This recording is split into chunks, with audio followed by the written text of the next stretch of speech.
Okay, so today we're going to be doing the peel mirror Sentry insert. We've already taken apart the Sentry mirror, removed the mirror, removed the acrylic, and we're ready to put up the peel mirror Sentry insert.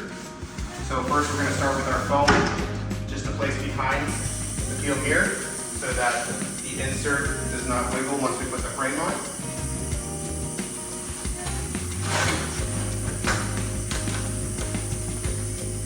We're going to go ahead and put in the peel mirror insert.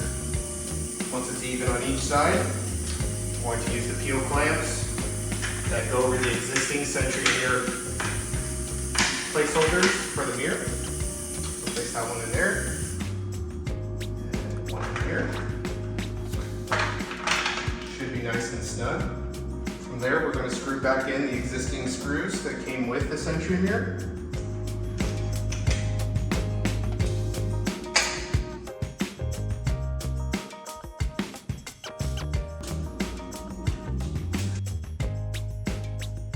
And just like that, you have two brand new mirrors. Now you have 4 layers on each one, so you don't have to go through that process of removing the frame, screwing it back in, removing the acrylic insert every time that it gets vandalized.